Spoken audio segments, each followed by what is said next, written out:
अस्सलामुअलैकुम प्यारे बच्चों, कैसे हैं? उम्मीद करता हूं कि आप सब लोग खैरियत से होंगे, ठीक ठाक होंगे। आज का हमारा टॉपिक है स्क्वायर रूट को मुख्तलिफ़ तरीक़ों से पढ़ना। Square root, solution of square roots,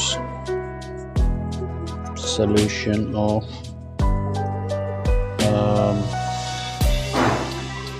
problems related with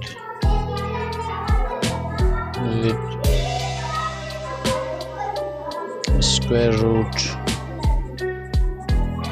under root, comma radicals, ठीक है, एंड रेडिकल्स। तो ऐसे प्रॉब्लम्स जिनमें स्क्वायर रूट्स या रेडिकल्स वगैरह आते हैं, उनको हल करना चाहते हैं हम। देखें, इस रेडिकल्स को जो निशानी है ना, वो इस तरह से होते हैं ना, इसको हल करते हैं।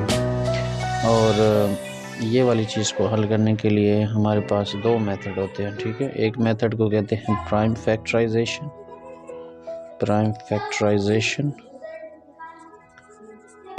मेथड,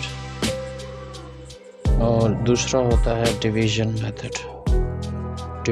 मेथड, ठीक है। तो ये दोनों जो मेथड हैं, इनके अपने अपने फ़ायदे हैं। मसलन फॉर एग्ज़ाम्पल अभी मैं एक एग्ज़ाम्पल उठाता हूँ। 20 एक एग्ज़ाम्पल है, फाइंड और सिंप्लीफाई और एवैल्यूएट सिंप्लीफाई रेडिकल 20, ठीक है। तो ये सही रहेगा। अब हम इसको कोशिश करते हैं to solve this with these two methods.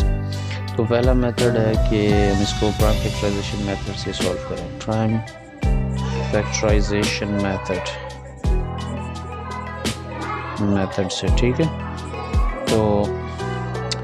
तो हम क्या करेंगे, लिखेंगे रेडिकल 20 और इधर भी लिखेंगे। ये प्राइम फैक्टराइजेशन मेथड है और यहाँ पे प्राइम फैक्टराइजेशन को यूज़ करेंगे। 2 का पहाड़ा इस पे 10 बार, फिर 2 का पहाड़ा 5 बार, फिर 5 का पहाड़ा 1 बार, ठीक है। तो अब हम क्या करेंगे, इस रेडिकल के अंदर ये लिखेंगे 2 टाइम्स 2 टाइम्स 5।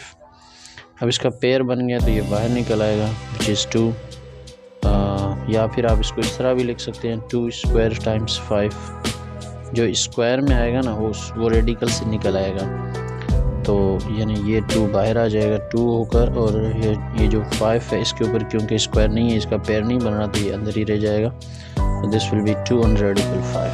अब 2 अंडर रेडिकल 5 आंसर तो आया, लेकिन ये हमें सही से सेंस नहीं दे रहा कि ये कितना है, कितनी बड़ी वैल्यू है, या इसकी जो डेसिमल में क्या आंसर हो सकता है। इसमें अगेन एक रेडिकल इन्वॉल्व है। अब इस चीज़ से बचने के लिए मैथमेटिशियंस ने एक और मेथड बनाया जिसको हम कहते हैं डिवीज़न मेथड। अब डिवीज़न मेथड में हम क्या करते हैं, इसी सवाल को हल करने की कोशिश करेंगे। तो डिवीज़न मेथड में रेडिकल 20 हमने लिखा। अब इसको गौर से देखिएगा, क्योंकि अगर आपने कुछ भी मिस किया तो फिर आपको समझ नहीं आएगा। आप क्या करेंगे, इसी पैटर्न पे होगा लेकिन थोड़ा सा चेंज है इस डिवीज़न मेथड। इस तरह करके ऐसे एक बड़ी सी लाइन खींचेंगे, यहाँ पे 20 लिखेंगे, ठीक है। तो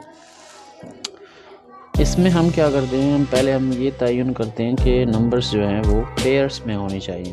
तो अगर पेयर्स से ज़्यादा हो गए तो फिर भी हम पहले पेयर्स बनाएंगे, उसके बाद जो बचेगा उसको हम कैप देंगे, ठीक है ना। फॉर एग्ज़ाम्पल अगर ये 200 हो जाए, मसलन ये अगर 200 हो जाए, तो हम क्या करेंगे, इसको पेयर हो जाएगा, ये इसके ऊपर केप आ जाएगा। इसका मतलब ये है कि पहले इसको अकेले को हल करेंगे, फिर जो है हम बाकियों को हल करेंगे। तो इस वक्त मैं इसको चेंज कर रहा हूँ, फिर 20 को अगेन दोबारा जो है वो मैं हल करूँगा।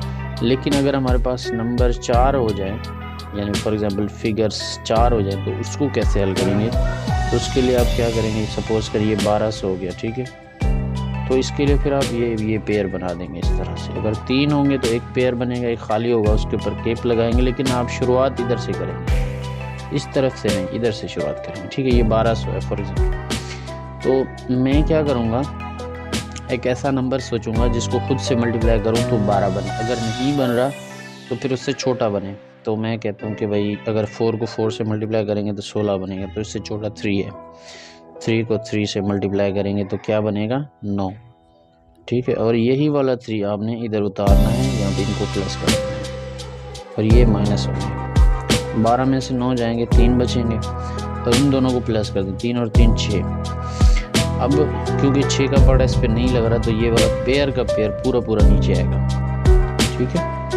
अब आप क्या करेंगे, यहाँ पे कोई भी एक नंबर लिखेंगे और इधर भी वही नंबर लिखेंगे, लेकिन यहाँ पे उस नंबर को, एक नंबर को और इधर दोनों नंबरों को उसके साथ मल्टीप्लाई करेंगे। मसलन फॉर एग्जांपल अगर मैं यहाँ पे लिख देता हूँ 4, ठीक है, तो ये 4 इधर भी लिखूँगा। अब ये है 64 और ये है 4, तो ये जो नया नंबर आया ना अभी, ये वाला, ये अकेला नंबर और ये दोनों नंबर, इनको आपस में मल्टीप्लाई करेंगे। रफ वर्क में करता हूँ 64 टाइम्स 4,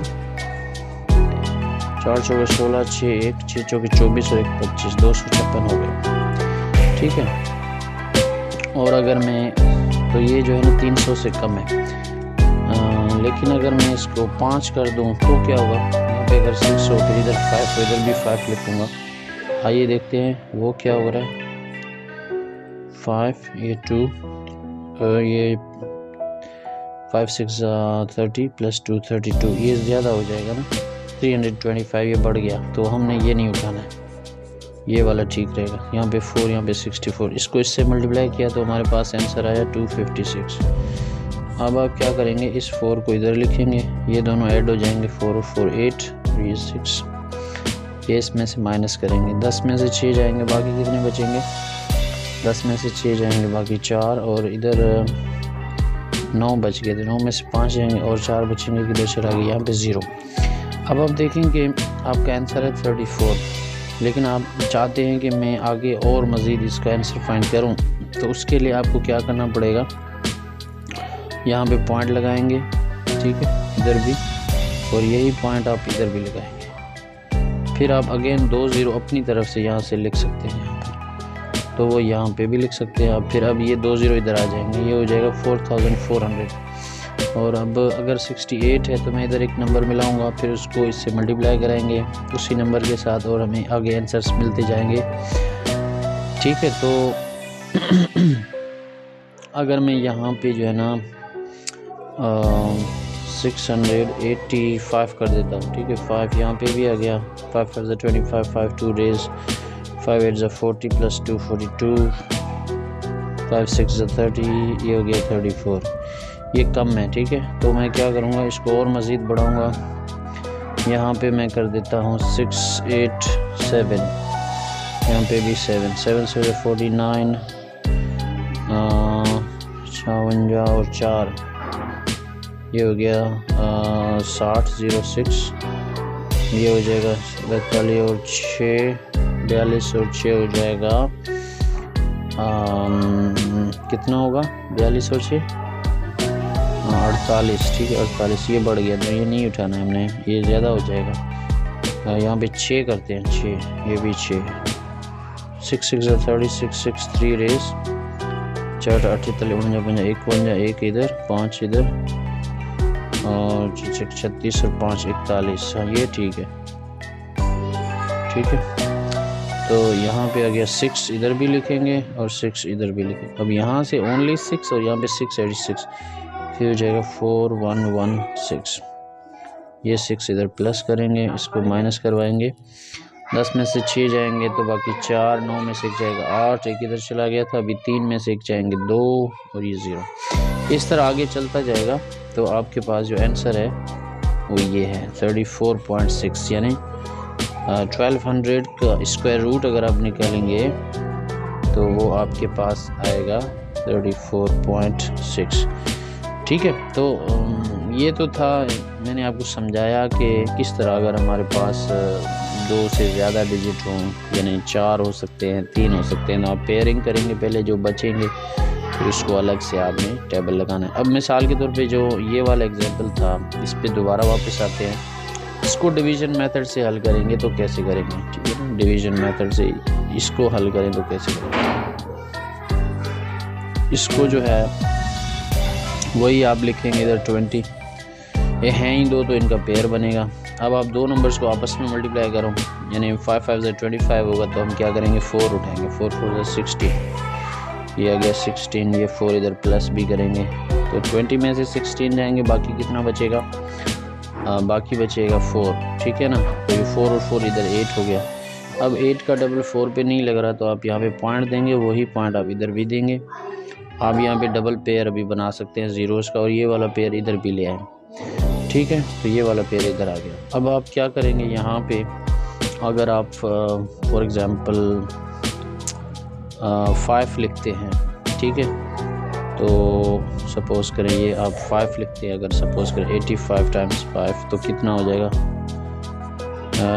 ये हो गया 425 से ज़्यादा हो जाएगा। तो आप क्या करेंगे, यहाँ पे 4 लिखेंगे, ठीक है। सो 4 4 से 16, 6 1 रेस, यानी इन दोनों को मल्टीप्लाई कर रहा हूँ मैं, इधर से ये 4 और इधर से ये 84 टाइम्स 4, तो 4 4 से 16, 6 1 रेस, 8 चौके 32 और 1 33, तो ये हो जाएगा 336। ये 4 इधर प्लस करेंगे, 10 में से 6 जाएंगे तो बाकी बचेंगे हमारे पास 4, एक इधर चला गया 9, 9 में से 3 जाएंगे 6, ये 0, और तो आपके पास जो आंसर है वो ये है 4.4। अब आप देखें इसमें और इसमें क्या फ़र्क है, इसमें आपको वाज़ेह नहीं हो रहा कि ये आंसर कितना बड़ा है कितना छोटा है, लेकिन इसमें हमें पता लग रहा है कि ये 4.4 है, यानी 4 से थोड़ा ज़्यादा और 4.5 से थोड़ा कम।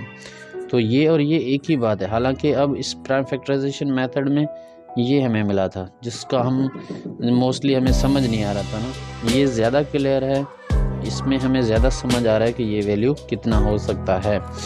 तो देखें इस मेथड में और इस मेथड में ये फ़र्क है कि कोई सवाल ऐसे भी होते हैं जो इस मेथड से सॉल्व नहीं होते, या उनका जो आंसर है वो ज़्यादा समझ में नहीं आता, उसमें फिर रेडिकल इन्वॉल्व होता है। इस मेथड में ऐसा नहीं है, इसमें आपको डेसिमल्स में आंसर मिलेगा जो कि ज़्यादा अंडरस्टैंडेबल आंसर होता है as compare to this method. ये दोनों मेथड्स में फ़र्क था। आज हमने ये सीखा कि प्राइम फैक्टराइजेशन मेथड किस तरह करते हैं और डिवीज़न मेथड से स्क्वायर रूट को कैसे हल किया जाता है। इसी के साथ ही मुझे इजाज़त दीजिएगा। अल्लाह ने के बाद, थैंक यू वेरी मच, खुदा हाफ़िज़।